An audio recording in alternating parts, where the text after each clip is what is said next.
Sexta exposición: el calvinismo y el futuro. El propósito principal de mis exposiciones en este país era erradicar la idea equivocada de que el calvinismo representa solo un movimiento dogmático y eclesiástico. El calvinismo no se detuvo en el orden de la Iglesia, sino se extendió en un sistema de vida y no agotó su energía en una construcción dogmática, sino que creó una cosmovisión y un tal que sigue capaz de adaptarse a cualquier etapa del desarrollo humano en cada área de la vida. El calvinismo levantó nuestra religión cristiana a su esplendor espiritual supremo. Creó un orden eclesiástico que se convirtió en el ejemplo de lo que son las confederaciones de los estados modernos. Demostró ser el ángel de la guarda de la ciencia, emancipó a las artes, propagó un esquema político que produjo el gobierno constitucional, tanto en Europa como en América. Incentivó la agricultura y la industria, el comercio, la navegación. Puso un sello plenamente cristiano sobre el hogar y los lazos familiares. Promovió con su estándar moral elevado la pureza de nuestros círculos sociales. Y para alcanzar todo esto, puso bajo la Iglesia y el Estado, bajo la sociedad y el hogar, un concepto filosófico fundamental que fue estrictamente derivado de su propio principio dominante. Esto, de por sí mismo, excluye todo pensamiento en una imitación. Lo que deben hacer los descendientes de los calvinistas holandeses antiguos y de los padres peregrinos no es copiar el pasado, como si el calvinismo fuera petrificación, sino volver a la raíz viviente de la planta calvinista para limpiarla, regarla y así hacerla retoñar y florecer nuevamente. Pero ahora, de acuerdo con nuestra vida actual en estos tiempos modernos y con las demandas de los tiempos por venir. Esto explica el tema de mi exposición final. Un nuevo desarrollo calvinista es necesario por las demandas del futuro. Como todo estudioso de la sociología admitirá, el futuro no se presenta en colores brillantes. No iría tan lejos para decir que estamos al borde de una bancarrota social universal, pero sí que las señales de los tiempos son ominosas. Por cierto, en el control de la naturaleza y sus fuerzas se hacen avances inmensos cada año. Y nuestra imaginación más audaz nos puede decir a qué altura de poder llegará la humanidad en el próximo medio siglo. Como resultado de ello, la comodidad de la vida aumenta. El intercambio y la comunicación mundiales se vuelven cada vez más rápidos y extendidos. Asia y África, durmiendo hasta hace poco, gradualmente se sienten jalados en el círculo más amplio de la vida desarrollada. Los principios de la higiene ejercen una influencia creciente. En consecuencia, somos físicamente más fuertes que la generación precedente. Vivimos más años, y al combatir los defectos y enfermedades que amenazan nuestra vida física, la ciencia médica nos deja maravillados con sus logros. En breve, el lado material de la vida nos promete lo mejor para el futuro. Pero se escuchan voces descontentas y la mente que reflexiona no puede suprimir la disolución. No importa cuánto uno valora las cosas materiales, ellas no llenan nuestra existencia humana. Nuestra vida personal no se alimenta de las condiciones que nos rodean, ni del cuerpo, que es nuestro enlace con el mundo exterior, sino del espíritu que actúa internamente. Y en esta conciencia interna nos damos cuenta con dolor que la hipertrofia de nuestra vida externa resulta en una atrofia seria de la vida espiritual. No como si las facultades de pensamiento y reflexión o las artes de la poesía y las letras estuviesen disminuyendo. Al contrario, la ciencia empírica es más brillante en sus logros que nunca. El conocimiento universal alcanza círculos cada vez más amplios y la civilización, por ejemplo en Japón, se queda pasmada ante sus logros demasiado rápidos. Pero aún el intelecto no constituye la mente.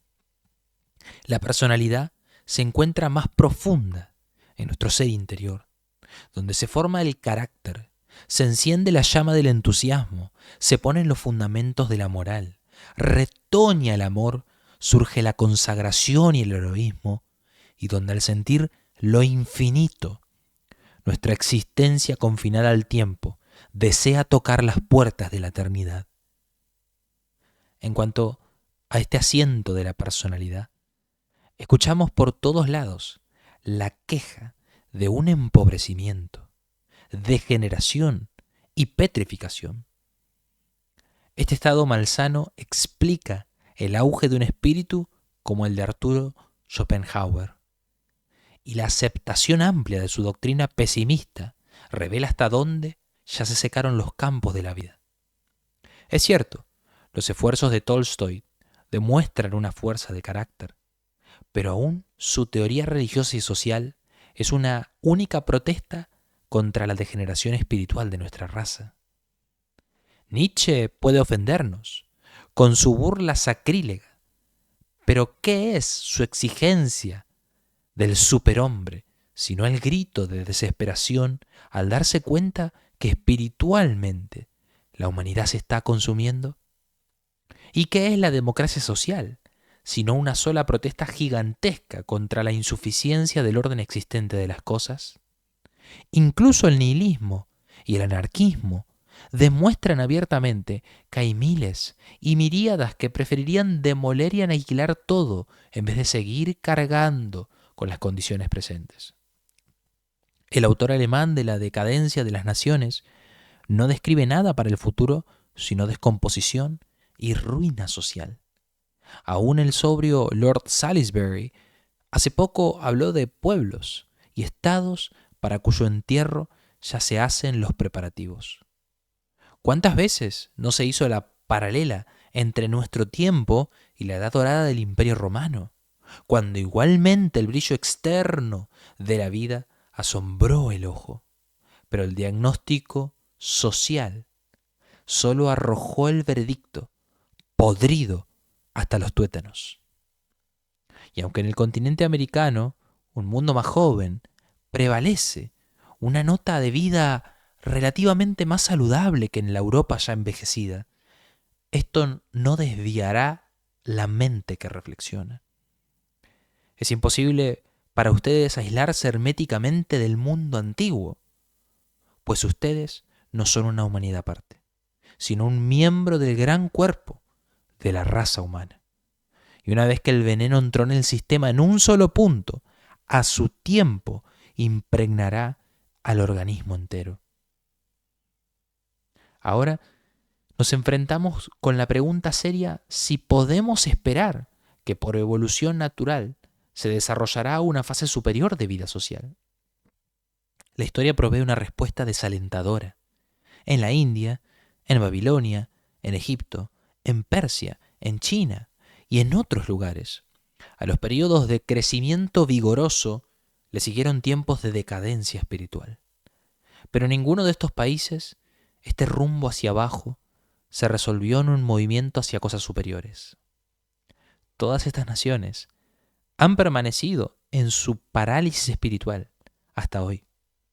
Solo en el Imperio Romano, la noche oscura de la desmoralización fue quebrantada por el amanecer de una nueva vida. Pero esta luz no surgió de una evolución, sino que brilló desde la cruz del Calvario. El ungido de Dios apareció, y solo por su evangelio la sociedad de aquel tiempo se salvó de la destrucción segura. Y otra vez, cuando a tocar fin de la Edad Media Europa fue amenazada con la bancarrota social, se observó una segunda resurrección de los muertos y una manifestación de un nuevo poder vital, ahora entre los pueblos de la Reforma. Pero también esta vez no fue por medio de una evolución, sino por el mismo Evangelio, cuya verdad fue proclamada libremente como nunca antes. Entonces, ¿qué antecedentes nos provee la historia para hacernos esperar que al presente Hay una evolución de muerte a vida, mientras los síntomas de descomposición ya evocan la amargura de la tumba. Es cierto que Mahoma en el siglo VII tuvo éxito al levantar los huesos muertos por todo el Levante, al imponerse sobre las naciones como un segundo Mesías, más grande que Cristo mismo. Y si la venida de otro Cristo con mayor gloria que el Cristo de Belén fuera posible, entonces hubiéramos encontrado el remedio para la corrupción moral. Por eso, algunos realmente han estado esperando ansiosamente la venida de algún espíritu universal glorioso, que podría dar nuevamente su poder vivificante a las naciones. Pero ¿por qué demorar en tales fantasías inútiles? Nada puede sobrepasar al Cristo dado por Dios. Y lo que debemos esperar, en vez de un segundo Mesías, es la segunda venida del mismo Cristo del Calvario, esta vez viniendo para juicio, no para abrir una nueva evolución para esta vida bajo la maldición del pecado, sino para llegar a su meta y solemnemente concluir la historia de este mundo. Entonces, o esta segunda venida es cercana y lo que vemos es la agonía mortal de la humanidad, o un rejuvenecimiento nos espera todavía. Pero si es así, este rejuvenecimiento puede venir solo desde el Evangelio antiguo y el siempre nuevo, que al inicio de nuestra época y otra vez en la Reforma ha salvado la vida amenazada de nuestra raza humana. El rasgo más alarmante, sin embargo, de la situación presente es la ausencia lamentable de esta receptividad en nuestro organismo enfermo, que es indispensable para efectuar una curación. En el mundo grecorromano existía una cierta receptividad. Los corazones se abrieron espontáneamente para recibir la verdad. Esta receptividad fue aún más fuerte en los tiempos de la Reforma, cuando grandes masas clamaron por el Evangelio. En aquellos tiempos como hoy, el cuerpo sufría de anemia e incluso intoxicación, pero no hubo ningún rechazo al antídoto.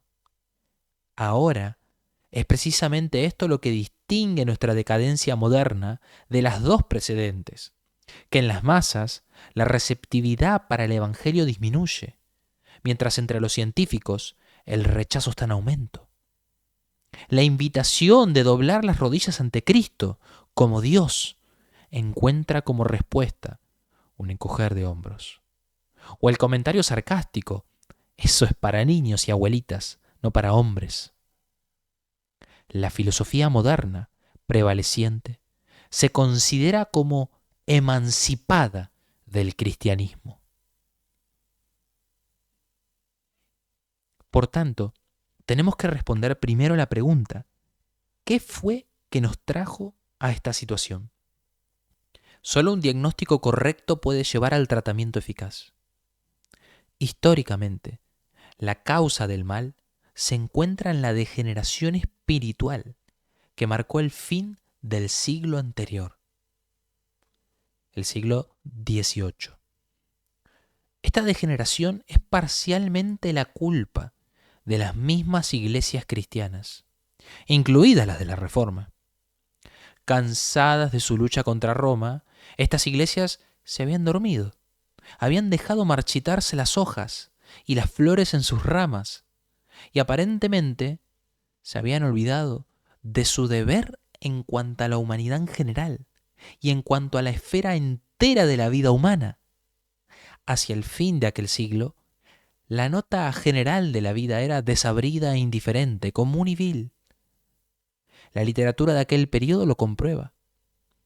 En reacción contra esto, los filósofos deístas y ateístas propusieron entonces, primero en Inglaterra, pero después principalmente en Francia por parte de los enciclopedistas, colocar la vida entera sobre una nueva base, invertir el orden existente y arreglar un nuevo mundo sobre la suposición de que la naturaleza humana sigue en su estado no corrompido. Este era un concepto heroico y despertó aceptación, tocó alguna de las cuerdas más nobles del corazón humano. Pero en la Gran Revolución de 1789, este concepto fue ejecutado en su forma más peligrosa. Pues en esta revolución, en esta subversión, no solo de las condiciones políticas, sino de las convicciones, ideas y costumbres de la vida, tenemos que distinguir claramente dos elementos. En un aspecto, era una imitación del calvinismo, mientras que en otro aspecto era la oposición directa contra sus principios. No olvidemos que esta gran revolución estalló en un país católico romano, donde primero en la noche de San Bartolomeo y después en la revocación del Edicto de Nantes, los hugonotes habían sido asesinados y expulsados. Después de esta supresión violenta del protestantismo en Francia y en otros países católicos romanos, el despotismo antiguo surgió nuevamente. Y para esas naciones se perdieron todos los frutos de la reforma. Esto llevó al intento, como caricatura del calvinismo, de alcanzar la libertad por medio de la violencia y de establecer un Estado pseudodemocrático para impedir para siempre el regreso del despotismo. Entonces, la Revolución Francesa, al enfrentar la violencia con violencia, el crimen con crimen, buscó la misma libertad social que el calvinismo había proclamado entre las naciones, pero que el calvinismo buscó alcanzar por medio de un movimiento puramente espiritual. Así, en cierto sentido, la Revolución Francesa ejecutó un juicio de Dios, cuyo resultado es razón de alegrarse, incluso para los calvinistas. Pero esta es solo una cara de la moneda. Su reverso nos muestra un propósito directamente opuesto a la sana idea calvinista de la libertad. El calvinismo, por medio de su concepto profundamente serio de la vida, había fortalecido y consagrado los lazos sociales y éticos. La Revolución Francesa los soltó completamente y así desprendió la vida no solamente de la Iglesia, sino también de las ordenanzas de Dios, incluso de Dios mismo. El hombre como tal, cada individuo, desde entonces era su propio señor y amo, guiado por su propio libre albedrío y buen placer. El tren de la vida iba a avanzar más rápidamente todavía, pero ya no en el riel de los mandamientos de Dios. ¿Qué otra cosa pudo resultar sino fracaso y ruina? Investiga en Francia, hoy, qué fruto dio la idea fundamental de su gran revolución para la nación después de su primer siglo. Tan abundante en horrores, y la respuesta será un cuento muy deplorable de decadencia nacional y desmoralización social. Humillada por el enemigo del otro lado del Rin, internamente desgarrada por la furia de partidarios, deshonrada por la intriga de Panamá, y más todavía por el caso de Dreyfus, desgraciada por su pornografía, la víctima de una recesión económica, disminuyendo su población, Francia fue llevada a degradar el matrimonio, a destruir la vida familiar por la lujuria, y presenta hoy el espectáculo repulsivo de hombres y mujeres perdidos en pecados sexuales desnaturalizados. Estoy consciente de que todavía hay miles de familias en Francia que viven sin reproche y lamentan la ruina moral de su país, pero ellos son los mismos círculos que resistieron las pretensiones equivocadas de la revolución, y por el otro lado, los círculos casi bestializados son aquellos que sucumbieron ante el primer ataque del volterianismo. Desde Francia, este espíritu de disolución, esta pasión de emancipación salvaje, se extendió a otras naciones, especialmente por medio de una literatura infamemente obscena, e infectó sus vidas. Entonces, unas mentes más nobles, especialmente en Alemania, que se dieron cuenta de la profundidad de maldad a la que había llegado Francia, hicieron el intento de realizar esta idea seductora de una emancipación de Dios en una forma superior, pero reteniendo su esencia. Los filósofos, de primera, uno por uno, construyeron una cosmología que iba a devolver su fundamento firme a las relaciones sociales y éticas, colocándoles sobre la base de la ley natural o dándoles un ideal derivado de sus propias especulaciones. Por un momento, este intento parecía tener éxito. En vez de expulsar a Dios de su sistema a manera de los ateos, estos filósofos se refugiaron en el panteísmo. Así, fundamentaron la estructura social, no como los franceses, sobre el estado de la naturaleza como tal, ni sobre la voluntad del individuo, sino sobre el proceso de la historia y la voluntad colectiva de la raza que inconscientemente apunta a la meta suprema. Y de hecho, durante más de medio siglo, esta filosofía dio cierta estabilidad a la vida. No porque su sistema hubiera tenido una estabilidad inherente, sino porque el orden establecido y las fuertes instituciones políticas de Alemania apoyaron con su tradición este edificio que de otra manera hubiera colapsado inmediatamente. Aún así, no pudo impedir que también en Alemania los principios morales se volvieran más y más problemáticos, los fundamentos morales más y más inseguros. Ningún otro derecho, aparte de la ley actual, fue reconocido, y Francia y Alemania estaban de acuerdo en su rechazo contra el cristianismo tradicional. El écrasez l'ixro infame, aplasten la infame, en respecto a la Iglesia, de Voltario, fue sobrepasado desde lejos por las declaraciones blasfemas de Nietzsche sobre Cristo, y Nietzsche es el autor cuyas obras son más ávidamente devoradas por la Alemania moderna de nuestros días. De esta manera, llegamos, en Europa por lo menos, a lo que se llama vida moderna, con una ruptura radical con las tradiciones cristianas de la Europa del pasado. El espíritu de esta vida moderna se caracteriza más claramente por el hecho de que busca el origen del hombre no en la creación, según la imagen de Dios, sino en la evolución desde el animal. Esto implica dos ideas fundamentales. Primero, que el punto de partida ya no es lo ideal o lo divino, sino lo material y lo vil. Y segundo, que la soberanía de Dios, que debería ser suprema, es negada, y el hombre se entrega a la corriente mística de un proceso infinito. De la raíz de estas dos ideas, ahora se está desarrollando un doble tipo de vida. Por un lado, la vida interesante, rica, bien organizada de los círculos universitarios, solo al alcance de las mentes más refinadas, y por el otro lado, una vida materialista, de las masas que persiguen el placer, que en su manera también toman como punto de partida la materia y que igualmente, a su manera, se emancipan de todas las ordenanzas fijas. Especialmente en nuestras grandes ciudades crecientes, este segundo tipo empieza a dominar, imponiéndose en contra de la voz de los distritos rurales, y está moldeando la opinión pública, que declara su carácter impío más abiertamente en cada generación sucesiva. El dinero, el placer y el poder social, solo estos son los objetos de todo esfuerzo, y la gente es cada vez menos considerada en cuanto a los medios que utiliza para alcanzarlos. La voz de la conciencia es menos y menos audible. El fuego de todo entusiasmo superior fue ahogado.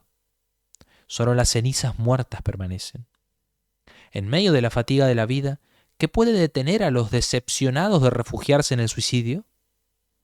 Privado de la influencia saludable del descanso, el cerebro es sobreestimulado y sobreejercitado, hasta que los manicomios ya no alcanzan para alojar a los locos. Se discute más y más seriamente si la propiedad privada no es sinónimo de robo. Se acepta más y más que la vida debe ser más libre y el compromiso matrimonial menos serio. Ya no se defiende la monogamia, pues la poligamia y la poliandría se glorifican sistemáticamente en todos los productos del arte y de la literatura realista. En armonía con todo esto, la religión se declara superflua, porque entristece la vida. Pero para el arte hay mucha demanda, no por su valor ideal, sino porque complace e intoxica los sentidos. Así, La gente vive en el tiempo y para cosas temporales, y cierra sus oídos ante el sonido de las campanas de la eternidad. Toda la perspectiva de la vida se vuelve concreta, concentrada, práctica. De esta vida privada modernizada emerge un tipo de vida social y política que se caracteriza por una decadencia del parlamentarismo, por un deseo fuerte de tener un dictador, por un conflicto agudo entre pauperismo y capitalismo, mientras el armamento pesado, aún el precio de la ruina económica, se vuelve el ideal de estos estados poderosos que en su deseo de expansión territorial amenazan la misma existencia de las naciones más débiles. Gradualmente, la lucha entre el fuerte y el débil llegó a ser el rasgo dominante de la vida, surgiendo del darwinismo con su ideal central de la lucha por la vida. Desde que Bismarck lo introdujo en la política, el concepto del derecho del más fuerte fue aceptado de manera casi universal. Los eruditos y expertos de nuestros días exigen con más y más audacia que el hombre común se incline ante esa autoridad, y el fin solo puede ser que una vez más los principios sanos de la democracia serán rechazados, para dar lugar, esta vez, no a una nueva aristocracia de sangre noble e ideales supremos, sino una cratistocracia tosca, arrogante, basada en el poder bruto del dinero. Nietzsche no es una excepción, sino que proclama el futuro de nuestra vida moderna.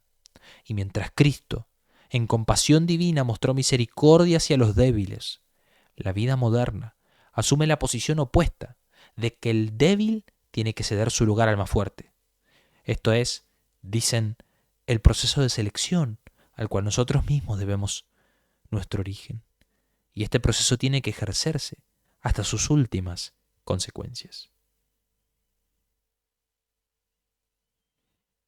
Por mientras, como observamos arriba, no debemos olvidar que la vida moderna tiene una corriente marginal de un origen más noble. Un ejército de hombres con motivos elevados se levantó, que se alarmaron por la brutalidad del egoísmo predominante e intentaron dar un nuevo calor a la vida, por parte con altruismo, por parte con un culto místico de las emociones, por parte incluso con el nombre del cristianismo. Aunque sigue en la Revolución Francesa, en su ruptura con la tradición cristiana, y no reconocen ningún otro punto de partida excepto el empirismo y el racionalismo, sin embargo, estos hombres aceptaron, como Kant, un dualismo cortante para así escapar de las consecuencias fatales de su propio principio. Es precisamente este dualismo que les inspiró a muchas ideas nobles. En ellos, la conciencia mantuvo su autoridad al lado del intelecto, y esta conciencia es tan ricamente instrumentada por Dios. A la iniciativa de estos hombres debemos las investigaciones sociológicas numerosas, las medias prácticas que han aliviado tanto sufrimiento y que con su altruismo ideal han hecho avergonzar el egoísmo de muchos corazones. Con su predisposición personal para el misticismo, algunos de ellos reclamaron el derecho de emancipar la vida interior del alma de toda crítica. Perderse en lo infinito, sentir el río de lo infinito pulsar en su vida interior más profunda, es para ellos la piedad deseable. Otros, especialmente teólogos, asumieron la tarea de transformar a Cristo, de manera que Él siga brillando desde el trono de la humanidad como el ideal supremo del corazón humano modernizado. Todos inspirados por la sinceridad, podemos trazar estos intentos de Schleiermacher hasta Ritschl. Entonces no miremos a estos hombres con desdén. Deberíamos darles gracias por lo que ellos intentaron salvar. Incluso el espiritismo, tan equivocado como está, recibió a menudo su impulso de la esperanza de que el contacto con el mundo eterno, destruido por el criticismo, podría ser restablecido por medio de visiones. Desafortunadamente, detrás de cualquier forma de este dualismo ético, se esconde siempre el sistema naturalista, racionalista, que el intelecto ha inventado. Ellos exaltaron el carácter normal de su cosmología en contra del anormalismo de nuestra fe. y la religión cristiana, que es anormalista en sus principios y en su manifestación, perdió su terreno, en tal medida que algunos de nuestros mejores hombres profesaron que preferían el espiritismo, el maometismo o el budismo a la vieja fe evangélica. Es cierto que todo el frente de teólogos, desde Schleiermacher hasta Schneider, seguía honrando altamente el nombre de Cristo, pero lo hicieron solamente después de someter a Cristo y la confesión cristiana a unas metamorfosis más audaces. Esto es tristemente evidente cuando comparamos el credo, que ahora es corriente en estos círculos, con la confesión por la cual murieron nuestros mártires. Aún limitándonos al credo apostólico, que por casi 2000 años ha sido el estándar común de todos los cristianos, encontramos que se abolió la fe en Dios como creador del cielo y de la tierra, pues la creación fue sustituida por la evolución. Se abolió también la fe en Dios el Hijo, nacido de la Virgen María, concebido por el Espíritu Santo. Además, muchos abolieron la fe en su resurrección y su ascensión y su regreso para el juicio. Y finalmente, se abolió la fe de la Iglesia en la resurrección de los muertos, o por lo menos en la resurrección del cuerpo. Todavía se mantiene el nombre de la religión cristiana, pero en esencia se volvió una religión muy diferente, incluso de un carácter diametralmente opuesto. Nos acusan incesantemente de que, en realidad, el Cristo tradicional de la Iglesia pasó por una metamorfosis completa del Jesús genuino, mientras la interpretación moderna levantó el velo sobre el carácter verdadero del histórico Jesús de Nazaret. Solo podemos responder que, después de todo, históricamente, no este concepto moderno de Jesús de Nazaret, sino la confesión de la Iglesia acerca del Cristo es lo que conquistó el mundo, y que siglo tras siglo los hombres mejores y más piadosos de nuestra raza rindieron homenaje a ese Cristo de la tradición y se regocijaron en él como su Salvador en la sombra de la muerte. Entonces, a pesar de que aprecio sinceramente lo que es noble en estos intentos, estoy plenamente convencido de que no podemos esperar ayuda de aquel lado. Una teología que virtualmente destruye la autoridad de las Sagradas Escrituras, que ve en el pecado nada más que una falta de desarrollo, que reconoce a Cristo como nada más que un genio religioso, que mira la redención como nada más que la reversión de nuestra manera subjetiva de pensar, y que se complace en un misticismo que es de manera dualista opuesto al mundo del intelecto. Una tal teología es como un dique que se quebranta al primer levantamiento de la marea alta. Es una teología que no alcanza a las masas. Es una pseudo religión que no puede restaurar nuestra vida moral deshecha. ¿Podemos quizás esperar más de la energía maravillosa que Roma desplegó en la última mitad de este siglo? No rechazaremos la pregunta demasiado rápido. Aunque la historia de la Reforma estableció una antítesis fundamental entre Roma y nosotros, sería señal de una mente estrecha, subestimar el verdadero poder que aún ahora se manifiesta en la guerra de Roma contra el ateísmo y el panteísmo. Calvino ya reconoció en sus días que contra un espíritu del gran abismo, aún los creyentes romanistas les consideraba sus aliados. Un protestante ortodoxo solo tiene que marcar en su confesión y catecismo aquellas doctrinas que no son sujetas a una controversia entre Roma y nosotros, para percibir lo que tenemos en común con Roma, que concierne precisamente a aquellos fundamentos de nuestro credo cristiano, que ahora son ferozmente atacados por el espíritu moderno. Sin duda, en cuanto a la jerarquía eclesiástica, la naturaleza del hombre antes y después de la caída, la justificación, la misa, la invocación de los santos y ángeles, la adoración de imágenes, el purgatorio y muchos otros asuntos, somos tan inalterablemente opuestos a Roma como nuestros padres.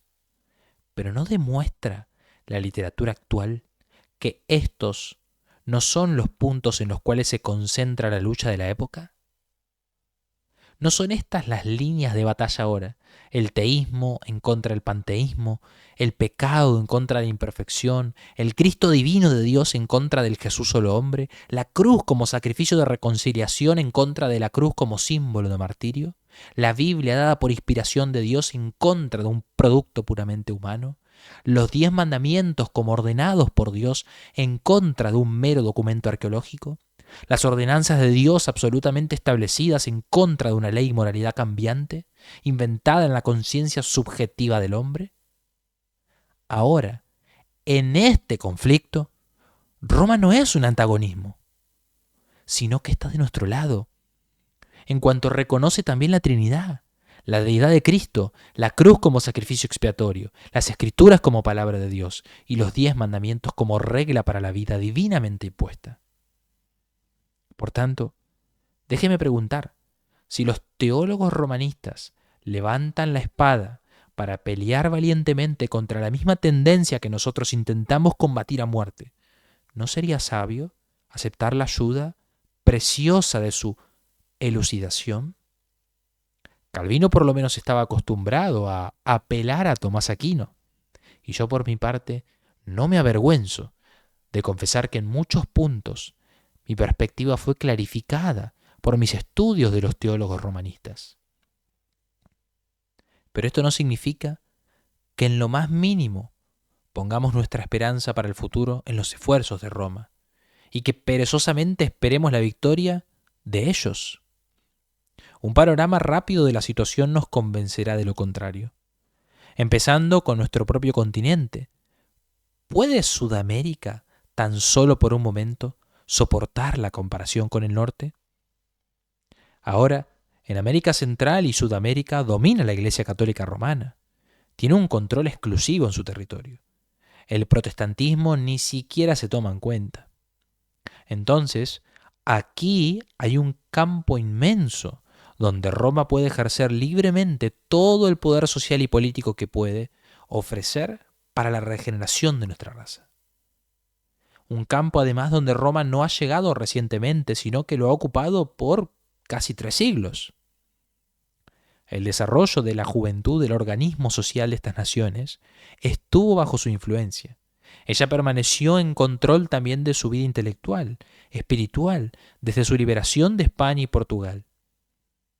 Además, la población de estos estados se deriva de aquellos países europeos que siempre han estado bajo el señorío indiscutible de Roma.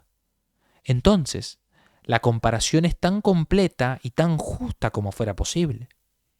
Pero en vano buscamos en aquellos estados romanistas de América una vida que se levante, que desarrolle energía y que ejerza una influencia saludable en el exterior.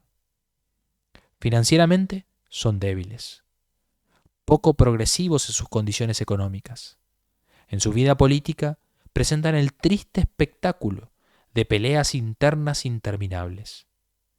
Y si uno quisiera diseñar un cuadro ideal del futuro del mundo, casi podría hacerlo imaginándose lo contrario de toda la situación actual en Sudamérica. Tampoco podemos excusar a Roma con que esto se debe a circunstancias excepcionales. Este atraso político lo encontramos no solamente en Chile, sino igualmente en Perú y la República Venezolana. Cuando cruzamos del Nuevo al Antiguo Mundo, llegamos a la misma conclusión de Europa. Todos los estados protestantes tienen un alto crédito, pero los países del sur, católicos romanos, están dolorosamente atrasados. Los asuntos económicos y administrativos en España y Portugal, y no menos en Italia, son causa de quejas continuas. El poder y la influencia externa de estos estados está disminuyendo visiblemente. Y lo que desanima aún más, la infidelidad y el espíritu revolucionario han hecho tantos estragos en estos países que la mitad de la población, aunque nominalmente católicos, han en realidad roto con toda religión verdadera. Esto lo podemos ver en Francia, que es casi enteramente católica romana, pero vez tras vez han votado con mayorías abrumadoras en contra de los defensores de la religión. De hecho, podemos decir que para apreciar los rasgos nobles y llenos de energía del romanista, tenemos que observarlos no en sus propios países, sino en el norte de la Alemania protestante, en la Holanda protestante, en Inglaterra y en vuestros propios Estados Unidos protestantes. En las religiones donde ellos no pueden controlar la situación y se ajusta a la política de otros y concentran sus fuerzas como un partido de la oposición, allí excitan nuestra admiración como defensores entusiastas de su causa. Pero aún, aparte de este testimonio de pobreza que Roma misma provee por medio de su mala administración en Sudamérica y el sur de Europa, donde tienen todo el poder, aún en la competencia entre las naciones, su poder e influencia está disminuyendo. El poder en Europa está pasando gradualmente a las manos de Rusia, Alemania, Inglaterra, todos ellos países no romanistas. En vuestro propio continente, el norte protestante tiene el dominio. Desde 1866, Austria ha retrocedido continuamente y después de la muerte del emperador actual, se verá amenazada con su disolución. Italia intentó vivir más allá de sus recursos, se esforzó para ser un poder grande, colonial, naval, y como resultado llegó al borde de la ruina económica. España y Portugal perdieron absolutamente toda influencia en el desarrollo social, intelectual y político de Europa. Y Francia, que hace tan solo 50 años hizo temblar a toda Europa ante su espada, está ahora ella misma angustiada por su futuro. Aún desde el punto de vista estadístico, el poder de Roma está disminuyendo. La depresión económica y moral hizo disminuir considerablemente la tasa de natalidad en varios países romanistas, mientras en Rusia, Alemania, Inglaterra y los Estados Unidos la población crece. En algunos países romanistas se detuvo. Al presente, apenas la mitad de todos los cristianos pertenecen a la Iglesia Católica Romana, y podemos predecir que dentro del próximo medio siglo su porción será menos de 40/5. Entonces, a pesar de que estoy valorando el poder inherente de la unidad y erudición católico-romana para la defensa de mucho de lo que es sagrado para nosotros también, sin embargo no hay ningún indicio de que el dominio político vuelva a pasar a las manos de Roma. Y aun si esto sucediera, ¿quién podría alegrarse de ello? Al ver las condiciones actuales en el sur de Europa y Sudamérica reproducirse en otros países. Podemos decirlo de manera aún más fuerte. Esto sería un paso atrás en la historia. La cosmovisión de Roma representa una etapa anterior y por tanto inferior en el desarrollo de la historia humana. El protestantismo le siguió y por tanto ocupa un nivel espiritual superior. Aquel que no quiere retroceder sino busca las cosas superiores, entonces tienes que adherirse a la cosmovisión protestante. O si esto es imaginable, apuntar a un punto de vista aún más elevado. Esto es exactamente lo que la filosofía moderna actual pretende hacer. Al reconocer a Lutero como un gran hombre para su tiempo, pero exaltando a Kant y Darwin como los apóstoles de un evangelio aún más rico.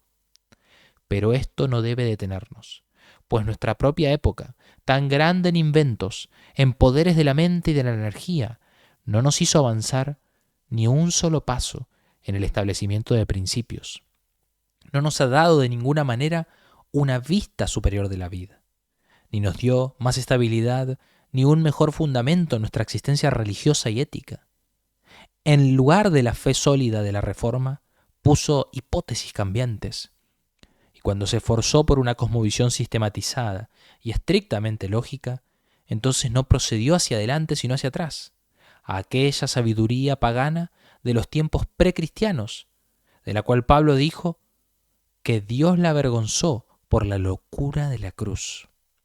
Entonces, que nadie diga, ustedes que protestan contra un regreso a Roma porque la historia no retrocede, ustedes mismos no tienen el derecho de defender el protestantismo, porque después del protestantismo vino el modernismo.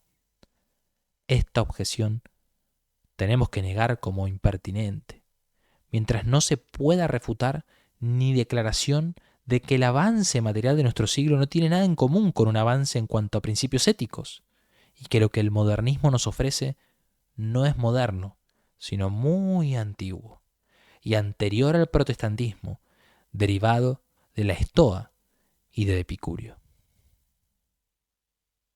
Entonces, solo en la línea del protestantismo podemos avanzar. Y de hecho se busca la salvación en esta línea al presente, de parte de dos tendencias diferentes, que ambas tienen que llevar la decepción amarga. La primera es práctica, la otra mística. La primera, la práctica, sin esperanza de una defensa contra el cristianismo moderno, sostiene que los cristianos solo pueden apoyarse en toda clase de obras cristianas. Sus devotos están inciertos en cuanto a la actitud que deben asumir frente a las Escrituras. Están enajenados de la doctrina. Pero esto no les impide sacrificar su persona y su oro para la causa de la filantropía, el evangelismo y las misiones. Así, tienen una triple ventaja. Se unen cristianos de todos los matices de opinión, se alivia mucha miseria y tiene una atracción conciliatoria para el mundo no cristiano. Esta propaganda, por medio de la acción, es digna de ser alabada. En el siglo pasado, la actividad cristiana estaba demasiado limitada, y un cristianismo que no comprueba su valor en la práctica degenera en un escolasticismo seco y palabras vanas. Pero sería equivocado suponer que el cristianismo puede limitarse a esta manifestación práctica. Nuestro Salvador sanó a los enfermos, alimentó a los hambrientos, pero lo más importante en su ministerio era que Él, en estricta lealtad a las Escrituras del Antiguo Testamento, proclamó su propia divinidad y su ministerio de mediador, la expiación de los pecados por su sangre y su venida para el juicio. La Iglesia de Cristo nunca confesó un dogma central que no hubiera sido la definición intelectual de lo que Cristo proclamó acerca de su propia misión hacia el mundo y acerca del mundo al cual fue enviado. Él sanó al cuerpo enfermo, pero más todavía vendó nuestras heridas espirituales.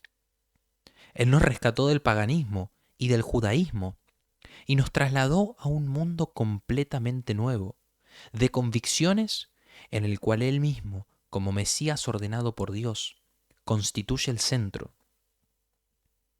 Además, en lo que concierne nuestra disputa con Roma, no perdamos de vista el hecho de que Roma siempre nos sobrepasa en cuanto a las obras cristianas y la devoción.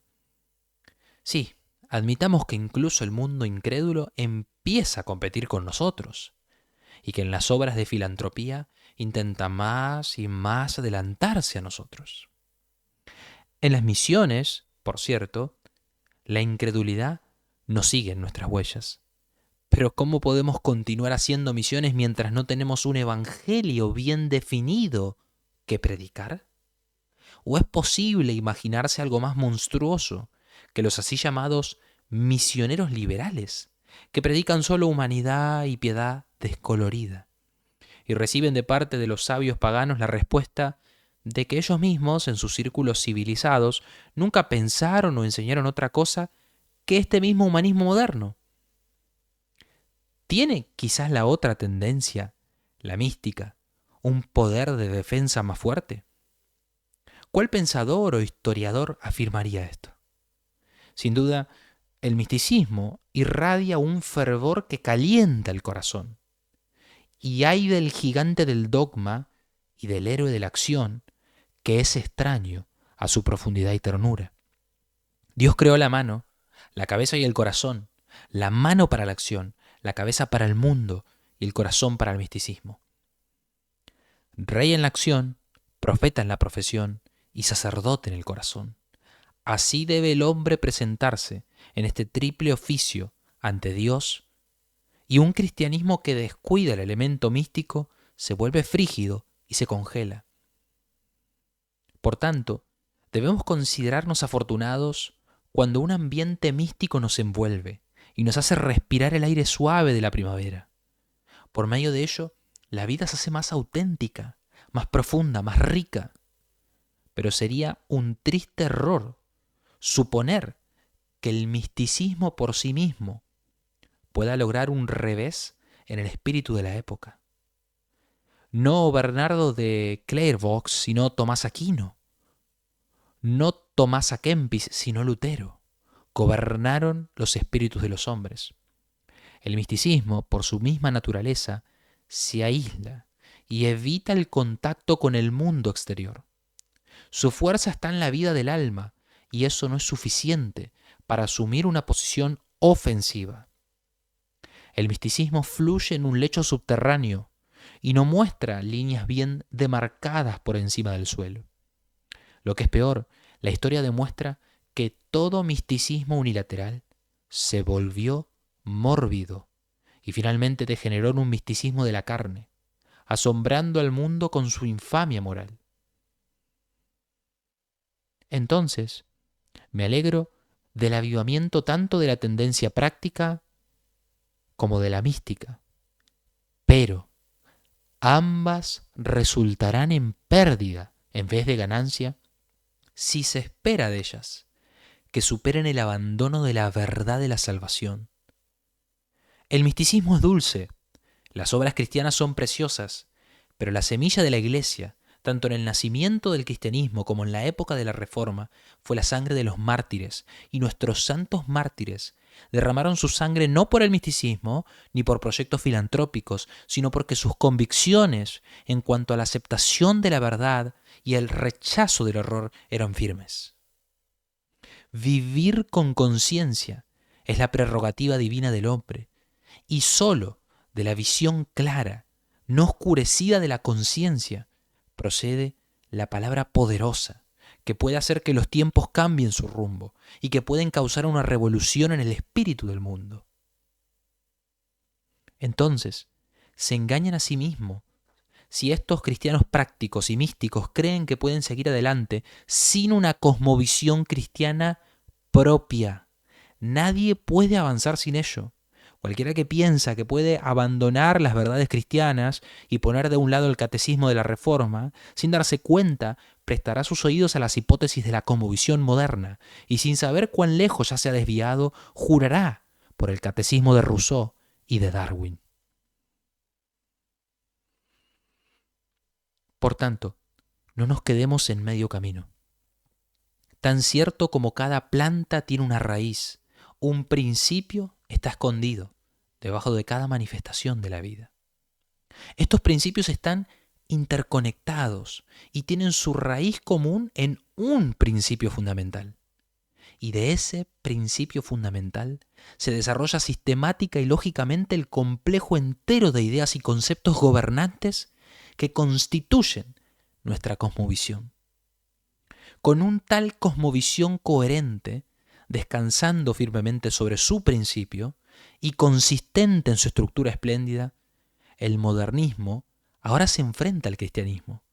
Y contra este peligro mortal, ustedes, los cristianos, no pueden defender exitosamente vuestro santuario, excepto colocando en oposición contra todo esto una cosmovisión propia, fundamentada con igual firmeza sobre la base de vuestro propio principio, elaborada con la misma claridad y brillando en una consistencia igualmente lógica. Ahora, esto no se consigue ni con obras cristianas ni con misticismo, solamente regresando con el corazón lleno del calor místico y con nuestra fe personal manifestada en fruto abundante, pero regresando a aquel punto del cambio histórico que se alcanzó en la Reforma, y esto es equivalente a un regreso al calvinismo. Aquí no hay otra alternativa. El socinianismo murió una muerte sin gloria. El anabaptismo pereció en orgías revolucionarias. Lutero nunca elaboró completamente su pensamiento fundamental. Y el protestantismo, en un sentido general, sin diferenciar más, o es un concepto puramente negativo sin contenido, o un nombre camaleónico que les gusta adoptar como escudo a aquellos que niegan al Dios hombre.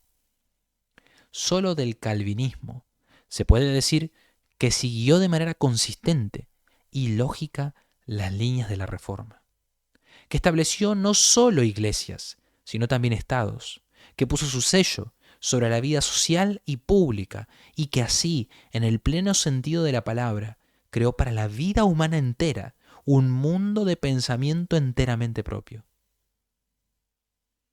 Estoy convencido que después de lo que dijo mi primera exposición, nadie me acusará de subestimar el luteranismo. Sin embargo, el emperador actual de Alemania proveyó no menos de 3 veces un ejemplo de los malignos efectos posteriores, de los errores aparentemente pequeños de Lutero. Lutero se desvió al reconocer al soberano del país como la cabeza de la iglesia establecida. ¿Y qué es lo que hemos testificado ahora como resultado de ello de parte del emperador excéntrico de Alemania? Primero, que Stocker, el campeón de la democracia cristiana, fue despedido de su corte, solo porque este defensor audaz de la libertad de las iglesias había expresado el deseo de que el emperador abdique de su sumo episcopado. Después, al viajar los escuadrones alemanes a China, le instruyó al príncipe Enrique de Rusia que lleve al lejano oriente no el evangelio cristiano, sino el evangelio imperial. Y más recientemente, él exhortó a sus sujetos leales que sean fieles en sus deberes, porque después de su muerte iban a presentarse ante Dios. ¿Y su Cristo? No, sino ante Dios y ante el gran emperador. Y finalmente, en el banquete de Porta Westfalia, que Alemania tenía que continuar su labor bajo la bendición de la paz, como es concedido por la mano extendida del gran emperador, que aquí está parado por encima de nosotros, cada vez una intrusión más audaz del cesarismo en la esencia de la religión cristiana. Como ustedes ven, estas no son trivialidades. Esto toca principios de aplicación mundial, por los cuales nuestros padres de la época de la Reforma pelearon sus grandes batallas. Para colocar en defensa del cristianismo un principio en contra de otro principio, una cosmovisión en contra de la otra cosmovisión, es obvio para un protestante verdadero que solo el principio calvinista provee un fundamento sobre el cual se puede edificar. Entonces, ¿qué entendemos con este regreso al calvinismo? Estoy diciendo que todos los protestantes creyentes deben firmar tan pronto como sea posible las confesiones reformadas y que toda la multiformidad eclesiástica sea absorbida en la unidad de la organización de la Iglesia reformada. Estoy muy lejos de entretejer un deseo tan crudo, tan ignorante, tan en contra de la historia. Ante todo, ningún estándar reformado, ni aun el más puro, es infalible. Solo la palabra de Dios. Y después, la confesión calvinista es tan profundamente religiosa, tan altamente espiritual, que excepto en periodos de conmoción religiosa profunda, las grandes masas nunca la entenderán, sino solo un círculo relativamente pequeño. Además, nuestra parcialidad innata siempre llevará necesariamente a la manifestación de la Iglesia de Cristo en muchas formas. Y, por fin, la absorción a gran escala de miembros de iglesias por una iglesia diferente puede suceder solamente en momentos críticos de la historia. En la vida ordinaria, 80% de la población cristiana mueren en la iglesia en la que nacieron y fueron bautizados. Además, tal identificación de mi programa con la absorción de una iglesia por otra estaría en contra de la entera tendencia de mi argumento.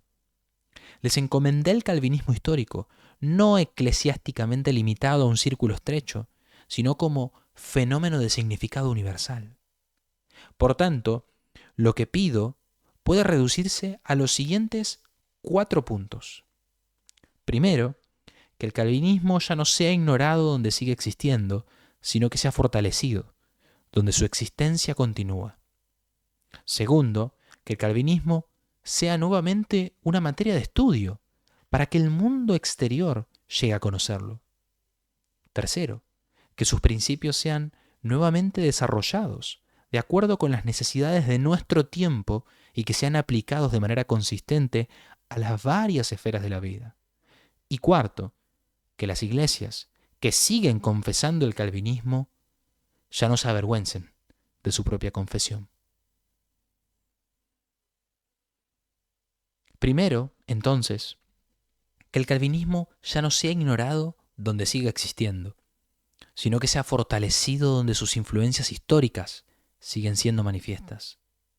Señalar en detalle las huellas que el calvinismo dejó tras sí en la vida social y política, científica y estética, demandaría un estudio más amplio de lo que se puede hacer en una exposición rápida. Permítame entonces, al hablar a una audiencia americana, señalar un solo rasgo de vuestra propia vida política. Ya observé en mi tercera exposición cómo el preámbulo de una de vuestras constituciones, mientras asume una posición decididamente democrática, sin embargo, no se tomó el punto de vista ateo de la Revolución Francesa, sino la confesión calvinista de la soberanía suprema de Dios como fundamento. A veces incluso repitiendo literalmente las palabras de Calvino. No se encuentra entre ustedes ni una huella de este anticlericalismo cínico que fue identificado con la misma esencia de la democracia revolucionaria en Francia y en otros lugares.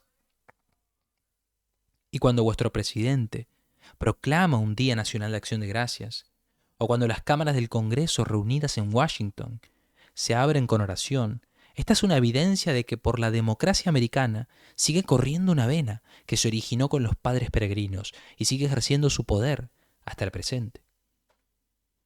Aún vuestro sistema escolar común, en cuanto es bendecido con la lectura de las Escrituras y la oración de apertura, señala, aunque con una distinción disminuyente, hacia el mismo origen calvinista. De manera similar, en vuestra educación universitaria, que surge en su mayoría desde la iniciativa individual, en el carácter descentralizado y autónomo de vuestros gobiernos locales, en vuestra observancia estricta pero no nomista del día de reposo, en la estima que tiene la mujer entre ustedes, sin caer en la deificación parisiense de su sexo, en vuestro sentido del hogar, en la cercanía de vuestros lazos familiares, en vuestro campeonato de oratoria libre y en vuestra consideración ilimitada por la libertad de conciencia, en todo esto, vuestra democracia cristiana está en oposición directa contra la democracia de la Revolución Francesa.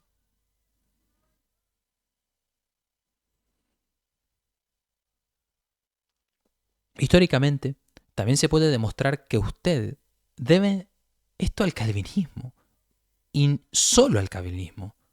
Pero he aquí, mientras ustedes están así gozando de los frutos del calvinismo, y mientras incluso más allá de vuestras fronteras, el sistema constitucional de gobierno, un resultado de la lucha calvinista, levanta el honor nacional. Se dice en el extranjero que todo esto ha de ser considerado como una bendición del humanismo. Y apenas uno piensa todavía en honrar en ello los efectos posteriores del calvinismo, del cual se considera que lleva una vida secreta, solo en algunos círculos dogmáticamente petrificados. Lo que exijo, entonces, y lo exijo con derecho histórico, es que termine esta ignorancia malagradecida del calvinismo, que la influencia que ejerció reciba nuevamente nuestra atención, mientras sigue siendo inscrita sobre la vida real de nuestros días. Y que allá, donde hombres de un espíritu muy diferente quieren a escondidas desviar la corriente de la vida hacia un lecho revolucionario francés o panteísta alemán, que ustedes, por este lado de las aguas, y nosotros, por nuestro lado, nos opongamos con todas nuestras fuerzas a tales falsificaciones de los principios históricos de nuestra vida. Para que podamos hacer esto, yo defiendo, en segundo lugar, un estudio histórico de los principios del calvinismo. No hay amor sin conocimiento. Y el calvinismo perdió su lugar en los corazones de la gente. Se le defiende solamente desde un punto de vista teológico, y aún esto de manera muy lateral. La causa de ello señalé en una exposición anterior. Desde que surgió el calvinismo, no desde un sistema abstracto, sino de la misma vida, en el siglo de su florecimiento, nunca fue presentado entero y sistemáticamente. El árbol floreció y dio su fruto, pero sin que alguien hubiera hecho un estudio botánico de su naturaleza y crecimiento.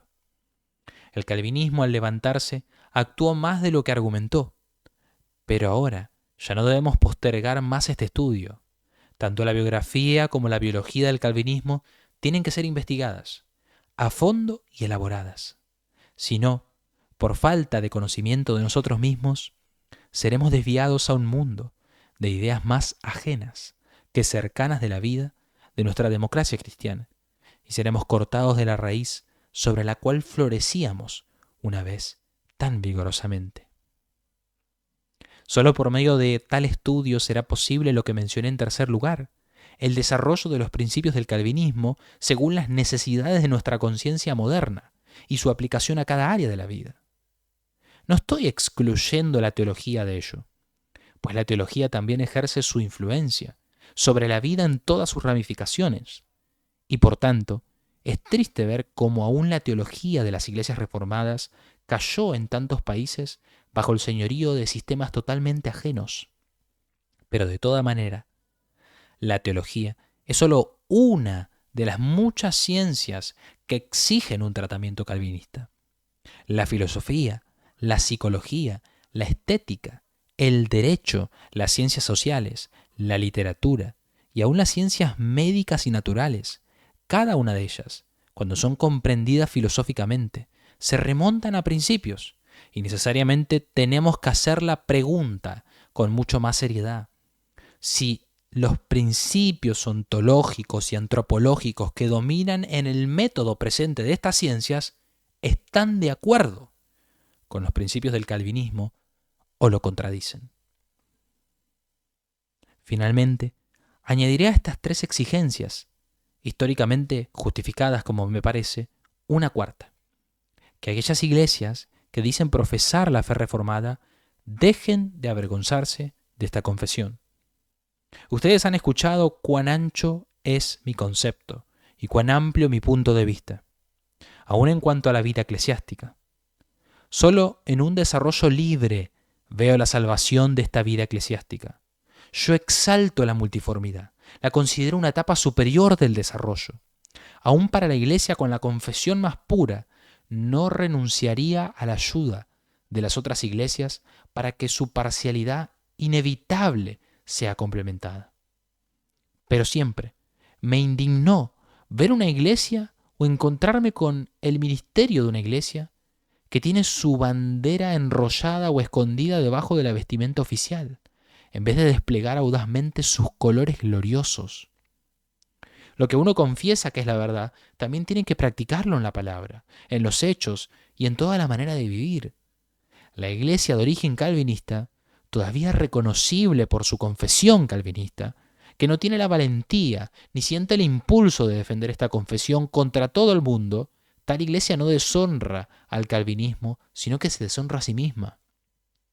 Aunque la iglesia verdaderamente reformada sea pequeña en número, como iglesias siempre serán indispensables para el calvinismo. Y aquí también la pequeñez de la semilla no debe ofendernos, si tan solamente esta semilla es sana e íntegra, llena de vida generativa e irreprensible. Y así, mi última exposición llega rápidamente a su fin. Pero antes de concluir, siento que todavía una pregunta exige una respuesta. Si debemos abandonar o mantener la doctrina de la elección. Para responder, permítanme contrastar con esta palabra elección una segunda palabra, que difiere de ella en una sola letra. Nuestra generación recibe la palabra elección con oídos sordos, pero se entusiasma locamente por la selección. Entonces, ¿cómo formulamos el problema tremendo que está escondido detrás de estas dos palabras? ¿Y qué aspecto difieren entre ellas las soluciones del problema que son presentadas por estas palabras casi idénticas? El problema tiene que ver con la pregunta fundamental: ¿por qué existen diferencias? ¿Por qué no es todo igual? ¿Por qué existen ciertas cosas de una manera y otras cosas de otra manera? No hay vida sin diferenciación y no hay diferenciación sin desigualdad. la percepción de diferencias es la fuente de nuestra conciencia humana, el principio causativo de todo lo que existe. Entonces cualquier otro problema puede ser reducido a este. ¿De dónde vienen las diferencias? ¿Por qué la existencia, la génesis y la conciencia son heterogéneas? Para decirlo de una manera concreta, si usted fuera una planta, ¿preferiría ser una rosa en vez de un hongo? Si un insecto, ¿una mariposa y no una araña? Si un ave, ¿un águila en vez de una lechuza? Si un mamífero, ¿mejor un león que una hiena? Y si hombre, rico en vez de pobre, talentoso en vez de tosco, europeo en vez de africano. Entre todos ellos hay una diferenciación amplia. En todo lugar hay diferencias entre los seres vivos y estas diferencias incluyen, en casi todos los casos, también una preferencia. Cuando el alcohol atrapa y desmenuza a la paloma, ¿de dónde es que estas dos criaturas son así opuestas y diferentes? Esta es la pregunta suprema en el reino vegetal y animal, entre los hombres, en toda la vida social. Y es por medio de la teoría de la selección que nuestra época presente intenta resolver este problema de todos los problemas. Aún en la célula individual postula la existencia de elementos más fuertes y más débiles. Los más fuertes vencen los más débiles, la ganancia es atesorada en una potencia superior del ser. O si el más débil todavía mantiene su existencia, la diferencia se manifestará en el desarrollo futuro de la lucha. Ahora, la hoja del pasto no está consciente de ello. La araña sigue atrapando a la mosca, el tigre sigue matando al venado, y la criatura más débil no se culpa a sí misma de su miseria. Pero nosotros, los humanos, somos claramente conscientes de estas diferencias. Entonces nosotros no podemos evadir la pregunta. Si la teoría de la selección es una solución calculada para reconciliar al más débil con su existencia, se reconocerá que esta teoría solo puede incitar a una lucha más feroz, con un deja toda esperanza para el más débil. Según el sistema de la elección, ninguna lucha puede prevalecer contra las ordenanzas de la fe, de que el más débil sucumbirá ante el más fuerte. Entonces, la reconciliación no puede surgir de los hechos, solo puede surgir de la idea. Pero ¿cuál es la idea aquí? ¿No es esta? Que donde estas diferencias han sido establecidas una vez y aparecen seres altamente diferenciados, que esto es o el resultado de la casualidad o la consecuencia necesaria de fuerzas naturales ciegas. Ahora, ¿creeremos que la humanidad, que sufre, se dejará reconciliar alguna vez con su sufrimiento por tal solución? Sin embargo, admiro la penetración y el poder de pensamiento de los hombres que nos encomiendan esta teoría. No por su contenido, pero porque esta teoría tuvo la valentía de atacar nuevamente el problema más fundamental de todos, y por tanto alcanza la misma profundidad de pensamiento como el calvinismo. Pues esto es precisamente el significado elevado de la doctrina de la elección, que en esta doctrina, hace 3 siglos, el calvinismo se atrevió a enfrentar este mismo problema, que domina todo, pero no lo solucionó en el sentido de una selección ciega que remueve las células inconscientes, sino honró la elección soberana de aquel que creó todas las cosas, visibles e invisibles. La determinación de la existencia de todas las cosas que iban a ser creadas, de lo que iba a ser camelia o trébol, ruiseñor o cuervo, ciervo o cerdo, e igualmente entre los hombres. La determinación de nuestras propias personas, si uno nace niño o niña, rico o pobre, tonto o astuto, blanco o moreno, o incluso Abel o Caín. Esta es la predestinación, más tremenda que se puede imaginar en el cielo o en la tierra. Y seguimos viendo cómo esto sucede ante nuestros ojos todos los días y estamos sujetos a ello en nuestra personalidad entera, nuestra existencia entera, nuestra misma naturaleza, nuestra posición en la vida, depende enteramente de ello. Esta predestinación que abarca todo, el calvinista no la coloca en las manos del hombre, ni mucho menos en las manos de una fuerza natural ciega, sino en las manos del Dios Todopoderoso, Creador y Dueño soberano del cielo y de la tierra. Y es en la ilustración del alfarero y el barro que la Escritura nos expuso desde los tiempos de los profetas, esta elección que domina todo. Elección en la creación, elección en la providencia y elección para vida eterna. Elección en el ámbito de la gracia, así como también el ámbito de la naturaleza. Ahora, cuando comparamos estos dos sistemas de selección y elección, ¿no demuestra la historia que la doctrina de la elección, siglo tras siglo, devolvió la paz y el consuelo a los corazones de los creyentes que sufrían?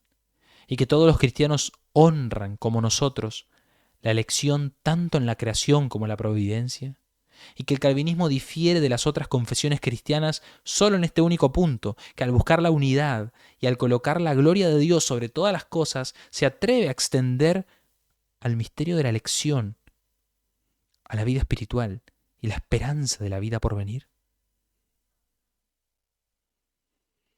Entonces, esto es todo lo que consiste la estrechez dogmática del calvinismo. O mejor dicho, porque los tiempos son demasiado serios para la ironía, que cada cristiano que todavía no pueda abandonar sus objeciones, por lo menos se haga esta pregunta: ¿conozco alguna otra solución de este problema mundial fundamental que me capacite mejor para defender mi doctrina cristiana? En esta hora de conflicto más agudo contra el paganismo renovado que gana fuerzas día tras día. No se olviden que el contraste fundamental fue siempre, y es, y será, hasta el fin, el cristianismo en contra del paganismo, los ídolos o el Dios viviente. Así hay una verdad bien percibida en el cuadro drástico pintado por el emperador alemán, que representó al budismo como el enemigo por venir. Un velo espeso cubre el futuro, pero Cristo nos profetizó en Patmos que se acerca un último conflicto sangriento. E incluso ahora, el desarrollo gigantesco de Japón en menos de 40 años ha llenado a Europa con temor a las calamidades que podrían venir de parte de la hábil raza amarilla, que forma una proporción tan grande de la familia humana. ¿No testificó Gordon que sus soldados chinos, con los que venció sobre los Taipings, cuando estaban bien entrenados y guiados, eran los soldados más espléndidos que él jamás conoció? La cuestión asiática es muy seria. El problema del mundo surgió en Asia, y en Asia encontrará su solución final. Y en el desarrollo tanto técnico como material, se demostró que las naciones paganas, tan pronto como despiertan y se levantan de su letargia, casi instantáneamente, compiten con nosotros. Por supuesto, este peligro sería mucho menos amenazante si los cristianos, tanto en el mundo antiguo como en el mundo nuevo, estuvieran unidos alrededor de la cruz, cantando alabanzas a su rey y dispuestos, como en los días de las cruzadas, a avanzar al conflicto final. Pero ¿cómo? Si pensamientos paganos, aspiraciones paganas, ideales paganos están ganando terreno entre nosotros mismos y están penetrando el corazón mismo de la nueva generación. ¿No fueron los armenios vilmente abandonados al destino de ser asesinados porque el concepto de solidaridad cristiana se ha debilitado tanto? ¿No fueron los griegos aplastados por los turcos, mientras el estadista cristiano Gladstone, políticamente un calvinista hasta los tuétanos, que tuvo la valentía de llamar al sultán gran asesino, partió de nosotros? Entonces, tenemos que insistir en una determinación radical. Medidas a medias no pueden traer el resultado deseado. La superficialidad no nos preparará para el conflicto. Un principio tiene que testificar nuevamente contra un principio.